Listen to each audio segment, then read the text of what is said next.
굿모닝, 좋은 아침입니다. 오늘 하루도 주님의 은혜가 넘치는 하루 되길 소망합니다. 특별히 이번 한 주 또 추워진다고 하는데 주님의 따스한 사랑 속에서 건강 유의하시기를 부탁드리겠습니다. 오늘 말씀 같이 나누겠습니다. 전도서 7장 1절부터 14절 말씀입니다.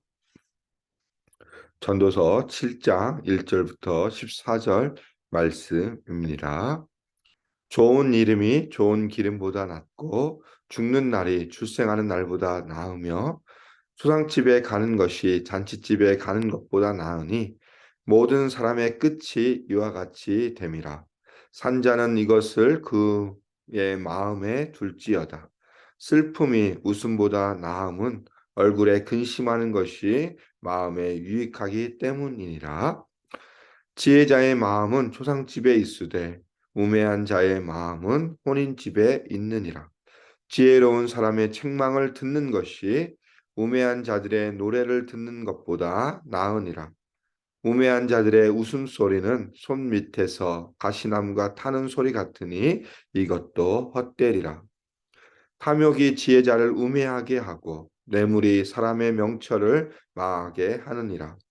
일의 끝이 시작보다 낫고 참는 마음이 교만한 마음보다 나으니 급한 마음으로 너를 바라지 말라.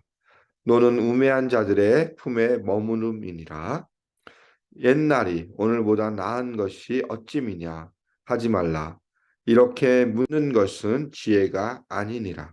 지혜는 유산같이 아름답고 햇빛을 보는 자에게 유익이 되도다. 지혜의 그늘 아래에 있음은 돈의 그늘 아래 있음과 같으나 지혜에 관한 지식이 더 유익함은 지혜가 그 지혜 있는 자를 살리기 때문이니라. 하나님께서 행하시는 일을 보라. 하나님께서 굳게 하신 것을 누가 능히 곧게 하겠느냐? 형통한 날에는 기뻐하고 곤고한 날에는 되돌아 보아라. 이 두 가지를 하나님이 병행하게 하사 사람이 그의 장래일을 능히 헤아려 알지 못하게 하셨느니라. 아멘. 오늘 우리가 살펴볼 전도서 7장 1절부터 14절의 말씀은 지혜자와 우매자에 대한 내용을 다루고 있습니다. 전도자는 1절부터 4절을 통해서 우리가 무엇을 선택해야 될 것인지 비교급을 통해서 무엇이 더 중요하고 또 지혜가 어떤 게 더 좋은 것인지 이야기해 주고 있습니다. 어리석음과 우매를 비교해 주는 모습을 보여주고 있습니다. 1절에 보니까 두 가지를 이야기합니다. 좋은 이름이 좋은 기름보다 낫고 죽는 날이 출생하는 날보다 낫다라고 이야기하고 있습니다. 좋은 이름, 여기서 이름은 우리가 고귀한 인격과 아름다운 삶을 갖춘 사람에게 주어지는 것입니다. 우리가 속담을 아시죠? 호랑이는 죽어서 가죽을 남기고 사람은 죽어서 이름을 남긴다. 그 속담처럼 좋은 이름이라는 것은 내가 살아온 삶의 여러 가지 것들을 기억하는 사람들의 기억을 이야기하고 있고 내가 어떻게 살아왔는지 내가 어떤 인격으로 또 어떤 삶을 살았는지 그것이 사람에게 주어지는 최종의 이름이 바로 이것입니다. 이름. 최종의 산물이죠. 그런데 이것이 무엇보다 낫다고 합니까? 좋은 기름보다 낫다. 여기서 기름은 풍요롭고 평안한 삶을 상징합니다. 기름이란 자체가 풍요롭고 평안한 삶을 상징하는데 이것의 특징이 뭐냐면 외부에서 주어지는 것입니다. 그렇기 때문에 외부의 변화에 따라서 쉽게 사라질 수도 있는 것이 기름입니다. 그러나 이름은 우리가 죽은 이후에 또 우리가 살아온 삶의 모습, 나의 인격을 통해서 주어지는 거기 때문에 이것이 훨씬 더 사람들에게 기억되고 더 좋은 것이다라고 전도자는 이야기하고 있고 두 번째는 무엇을 이야기합니까? 죽는 날이 출생하는 것보다 낫다. 우리가 생각하기에는 출생하는 날이 죽는 날보다 더 낫다라고 생각을 하죠. 이것이 세상적인 기준입니다. 가치관에 있어서는 우리가 살아가는 날, 출생한 날이 훨씬 더 좋다고 생각을 하지만 전도자는 반대로 이야기합니다. 죽는 날이 출생하는 날보다 훨씬 낫다. 왜 그러냐면 출생하는 날은 죄인의 삶의 시작이에요. 우리가 이 땅에 살아가는 삶의 모습 가운데 처음으로 시작하는 게 뭐냐면 죄인의 삶의 시작이기 때문에 출생하는 날부터 우리는 하나님 앞에 죽는 그날까지 죄인의 삶을 시작하기 때문에 이 전도자는 오히려 죽은 날을 죽음이 훨씬 더 우리에게 좋다. 왜 그러냐면 모든 것과 결별되기 때문에 그렇습니다. 육신의 장막을 벗고 하늘나라에 가기 때문에 주님께 돌아가는 날이기 때문에 우리의 죄인의 삶이 끊어지는 날이기 때문에 훨씬 더 죽음이 출세하는 것보다 낫다. 왜 그러냐면 삶의 완성을 의미하기 때문에 그렇습니다. 죽음이라는 것이 삶의 완성, 삶의 끝이기 때문에 오히려 죽는 날이 출생하는 것보다 낫다라고 이야기해 주고 있습니다. 그러면서 2절에 보니까 초상집에 가는 것이 잔치집에 가는 것보다 낫다. 또 초상집과 잔치집을 비유해 주고 있습니다. 초상집에 가는 것은 무엇입니까? 간접적으로 죽음을 경험하는 곳입니다.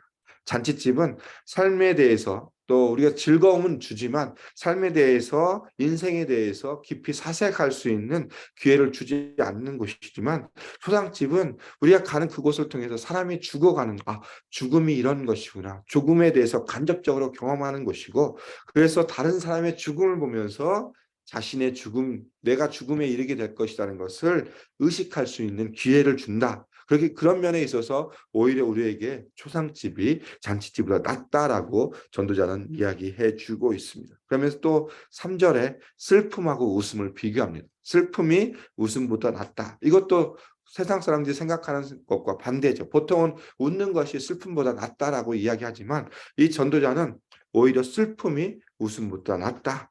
얼굴에 근심하는 것이 마음에 유익하다라고 이야기하고 있는데 이 슬픔이란 건 뭐냐면 우리 인생을 돌아보면서 하나님의 뜻대로 하는 근심을 말하는 것입니다. 우리가 일상생활에 가지고 있는 어떤 어려움들 그것에 고민하고 갈등하는 그런 근심과 슬픔이 아니라 하나님의 뜻 가운데서 어떻게 살아갈 것인가에 대해서 고민하고 근심하는 것이 바로 오늘 말하는 슬픔, 근심입니다. 그래서 얼굴에 근심하는 것이 마음에 유익하다. 어떻게 하면 하나님의 뜻대로 살아갈 것인가에 대해서 고민하는 것이 막 세상 가운데 살아가면서 웃고 즐기고 쾌락을 누리는 것보다 훨씬 낫다라는 것을 이야기해 주고 있습니다. 영혼에 대한 관심, 영혼에 대한 근심이 우리에게 훨씬 더 낫다라고 전도자는 우리에게 이야기하고 있습니다. 그러면서 4절에 지혜자의 마음은 어디에 있습니까? 초상집에 있다. 그리고 우매한 자의 마음은 혼인집에 있다.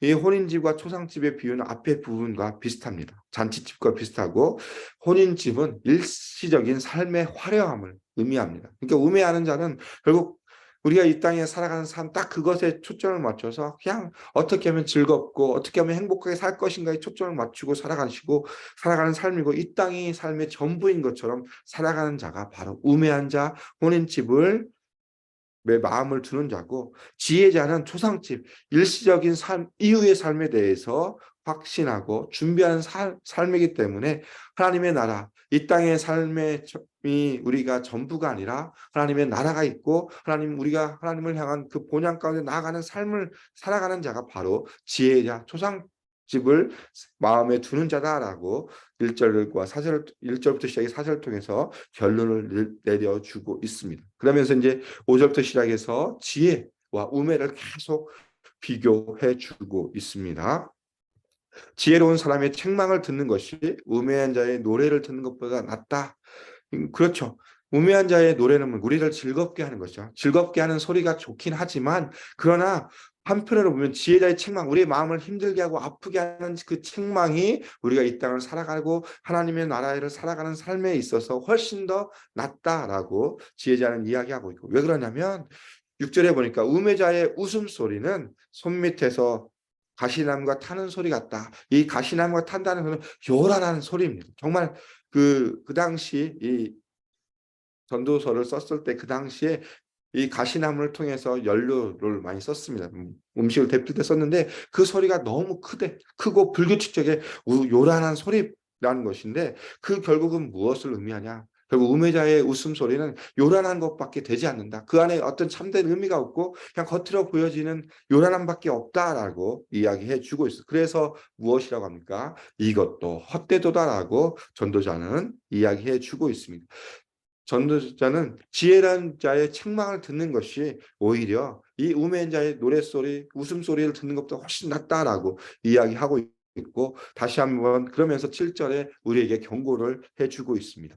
탐욕이 지혜자를 우매하게 만든다. 욕심이, 자신의 욕심을 채우는 것이 지혜자, 정말 세상의 지혜를 다 갖고 있는다고 생각하는 그 지혜자를 우매하게 만든다. 욕심이 우리 생각을 변화시켜준다. 잘못된 방향으로 가게 만든다라고 이야기하고 있고, 명철을 망하게 하는 것이 무엇입니까? 뇌물. 뇌물이 팔을 꺾이게 한다고 얘기하는 것처럼 우리가 가지고 있는 하나님 앞에서 신실한 생각들을 망하게 해주는 모습을 다시 한번 경고해 주고 있습니다. 그러면서 8절에 일의 끝이 시작보다 낫고 참는 마음이 교만한 마음보다 낫다, 계속 비교를 해주고 있습니다. 끝이 나은 이유는 앞부분에 죽는 날이, 출생하는 날이 낫다는 의미와 비슷합니다. 우리 일의 모든 끝이 완성되기 때문에 그 완성이 오히려 시작하면서 여러 가지 일들을 계획하고 그러면서 고민 가운데, 근심 가운데 빠져가는 것보다 훨씬 낫다라고 이야기하고 있고, 참는 것이 분노하는 것보다 훨씬 낫다. 이것이 지혜로운 삶의 모습이다라고 이야기하고 있습니다. 우리가 때로는 참지 못하고 분을 표출할 때도 있는데, 오히려 구절에 보니까 급한 마음으로 노를 바라지 말라. 오히려 한 번 더 생각하고 이 급한 마음으로 노를 바라는 것이 우매자들이 하는 행동들이다라고 전도자는 우리에게 이야기해 주고 있습니다. 우리가 노를 바랄 그 상황 가운데 있을 때 한 번 더 생각하고 우리의 마음을 다스리는 것이 오히려 급한 마음으로 노를 내는 것보다 훨씬 낫다. 왜 그러냐? 이것이 바로 우매자의 모습이기 때문에 그렇다. 지혜자의 모습이 아니기 때문에 그렇다라고 전도자는 우리에게 이야기해 주고 있습니다. 그러면서 10절에 보니까 옛날이 오늘보다 나은 것이 어찌미냐 하지 말라. 지금 우리가 살아가면서 어떻게 보면 옛날이 좋았어라는 생각들 하고 있는데, 오히려 전도자는 그런 생각을 버리라는, 현재의 삶이 오히려 예전의 삶보다 훨씬 낫기 때문에 우리가 현재 살아가는 삶에 더 집중해야 되고, 우리가 살아가는 이 현재가 우리가 더 하나님 앞에 나아가는 시간이기 때문에 여기에 집중해야 된다. 오히려 옛날에 생각, 옛날에 더 좋았어, 옛날에 사고도 잡히고 그 옛날의 기억 가운데 살아가면 오히려 현재를 살아가는 우리에게 있어서 불충분하고 불성실하게 살아갈 수 있기 때문에 오히려 지금 오늘이 옛날보다 훨씬 더 낫다라는 생각을 가지고 현재에 충실하고 성실하게 살아가야 될 것을 이야기해 주고 있습니다. 그러면서 11절부터 14절을 통해서 지혜에 대한 이야기를 하고 있습니다. 13절에 보니까 하나님께서 행하시는 일을 보라. 하나님께서 굳게 하신 것을 능히 곧게 하겠느냐. 지혜에 대해서 여러 가지 설명하면서 결국 결론은 13절에 이렇게 내리고 있습니다. 하나님께서 행하시는 일을 보는 것. 이것이 바로 지혜이고, 또한 하나님 앞에 신실하게 설 수 있는 것이다 라고 이야기하면서 14절에 이렇게 결론을 내리고 있습니다. 형통한 날에는 기뻐하고 곤고한 날에는 되돌아보아라. 이 두 가지를 하나님이 병행하게 하사 사람이 그의 장래일을 능히 헤아려 알지 못하게 하셨느니라. 하나님이 이 두 가지 일을 통해서 어떻게 합니까? 우리가 장래일을 알지 못한다고 하신다고 하시는데, 이것을 뒤집어 보면 오히려 우리가 하나님을 바라볼 때 이 장래일을 우리가 알 수 있다. 오히려 반어법이라고 저는 생각되어집니다. 형통한 날에는 어떻게 합니까? 기뻐하고, 공고한 날에는 되돌아본다. 형통한 날은 우리가 즐거운 날, 행복한 날, 우리 삶이 잘 되는 날, 오히려 하나님 앞에 기뻐하는 삶을 통해서 하나님을 바라보는 것이고, 공고한 날, 우리가 힘들고 어렵고 정말 참기 힘든 날에는 되돌아봐라. 우리의 삶의 모습을 돌아보면서 하나님이 나에게 원하시는 게 무엇인지 다시 한번 돌아보는 것을 이야기해 주고 있습니다. 오늘 전도서 7장 1절부터 10절을 통해서 우리는 전도자가 얘기하는 우매자와 지혜자를 살펴보았습니다. 근데 이 말씀을 종합하면 딱 한 가지입니다. 우리의 시선이 어디에 있느냐. 그러니까 우리가 우매자도 될 수 있고 지혜자도 될 수 있습니다. 지혜자는 선택에 따라서 주어지는 것입니다. 우리가 너는 지혜자로 태어난 사람이야, 너는 우매자로 태어난 사람이야, 이 지혜와 우매가 태어남으로 주어지는 것이 아니라 선택을 따라서, 우리가 마음을 어디에 두느냐에 따라서 우리는 지혜자도 될 수 있고 우매자가 될 수 있다는 것을 1절부터 14절을 통해서 보여주고 있습니다. 이 지혜자, 우매자의 기준은 무엇이냐? 우리의 마음을 어디에 두냐? 하나님께 두느냐? 하나님께 두지 않느냐? 그리스도 안에서 생각을 하고 살아가느냐 아니면 세상 가운데서 내 생각 가운데 살아가느냐를 따라서 내가 지혜자도 될 수 있고 우매자도 될 수 있다는 것을 전도자는 우리에게 이야기해 주고 있습니다. 오늘 우리에게 주어진 삶을 통해서 우리가 지혜자로 살아가는 것은 무엇이냐? 내가 그리스도 안에서 예수 안에서 함께 살아가는 것이고 예수님의 길을 따라가는 것, 예수님이 주신 지혜를 따라서 말씀을 따라서 순종하며 살아가는 삶이 지혜자의 길이고 우매자는 무엇이냐? 하나님 앞에 서지 못하고 내 뜻대로 살아가는 것, 내 생각과 내 의지와 내가 가지고 있는 계획 가운데 몰두하여 골몰하면서 그것을 이루기 위해서 애쓰고 수고하는 삶의 모습. 내가 내 편에 보면 어떻게 보면 열심히 살아가는 것 같지만 하나님 편에서는 가장 우매하고 어리석은 삶의 모습이라는 것을 기억하셨으면 좋겠습니다. 오늘 하루를 삶을 통해서 다시 한번 우리에게 주어진 이 24시간을 통해서 다시 하나님 앞에 더 우리의 마음을 드리고 우리의 시선이 하나님 앞에 고정되고 그리스도 안에서 주님이 주시는 지혜와 능력을 통해서 오늘 하루도 승리하는 삶이 되었으면 좋겠습니다. 또한 우리에게 주어진 남은 2주 2020년의 2주를 남은 2주를 통하여서 하나님 안에서 그리스도 안에서 올 한 해를 돌아보고 하나님이 내게 주신 놀라운 은혜를 다시 한번 감사하고 또 2023년을 주님의 은혜 가운데 또 계획하고 준비하고 나아가는 귀한 또 2주 되시기를 주님의 이름으로 소망하며 축복합니다. 기도하겠습니다. 하나님 감사합니다. 오늘 또 전도서를 통해서 우리가 어떤 지혜와 어리석음에 대해서 살펴보았습니다. 하나님 앞에 마음을 두고 하나님의 뜻 가운데 살아가는 삶의 지혜자임을 다시 한번 기억하게 해주시고 우리가 이 땅 가운데 살아가면서 그리스도 안에서 우리의 구원자 되시며 우리의 모든 것을 주님과 함께 동행하는 삶을 통하여서 우리 삶이 지혜로운 삶이 될 수 있도록 주님께서 우리와 함께해 주시며 인도하여 주시옵소서. 오늘 하루도 주님 앞에 감사하며 주님의 은혜를 누리며 또 주님 앞에 주님이 공급해 주시는 그 지혜와 능력을 통해서 넉넉히 승리하는 삶이 되게 해주시고 하나님의 나라와 하나님의 의를 위해 살아가는 삶이 될 수 있도록 하나님 오늘 하루의 삶도 붙들어 주시며 인도해 주시고 남은 2주 하나님 2022년을 돌아보면서 하나님의 은혜에 감사하며 또 그리스도 안에서 또 내년을 계획하며 아름답게 세워갈 수 있는 귀한 2주 될 수 있도록 주님께서 함께해 주시며 인도하여 주시옵소서. 주님 감사합니다. 예수님의 이름으로 기도드립니다. 아멘. 이 시간 우리 합심을 함께 같이 기도하겠습니다. 오늘 말씀을 기억하시면서 다시 한번 우리의 마음을 주님 옆에 두고 우리의 믿음 가운데 나가는 삶이 될 수 있도록 기도 부탁드리겠습니다. 두 번째 기도 제목은 우리 교회 비전입니다. 예수산책 AKPC 우리 교회가 말씀의 공동체, 제자의 공동체, 미션의 공동체로 아름답게 세워질 수 있도록 위에서 기도 부탁드리겠습니다. 이 일들 가운데 수고하는 모든 중직자들, 우리 교역자들, 중직자들을 위해서 기도해 주시고 성령 충만함 가운데 이 비전을 잘 이뤄갈 수 있도록 기도 부탁드리겠습니다. 세 번째 기도해 주실 것은 우리 다음 세대를 위해서 기도 부탁드리겠습니다. 우리 다음 세대 아이들이 하나님 말씀으로 양육되어지고 말씀 가운데 서서 성경적 세계관으로 살아갈 수 있도록 기도해 주시고 특별히 이번 주에 있을 뉴스 수련회를 위해서 기도 부탁드리겠습니다. 날씨가 많이 추워진다고 하는데 우리 뉴스 수련회가 또 모든 준비하는 과정 가운데서 어려움 없이 잘 준비되고 또 우리 아이들이 예수님을 인격적으로 만나는 귀한 수련될 수 있도록 기도 부탁드리겠습니다. 그리고 이번 주에 있을 성탄절 예배 가운데 저희가 1부, 2부로 온 가정 연합 예배를 드리는 이 성탄절 예배 주님의 오심을 다시 한번 기억하면서 하나님을 높이며 또 주의 임재를 경험하는 귀한 예배 될 수 있도록 기도 부탁드리겠습니다.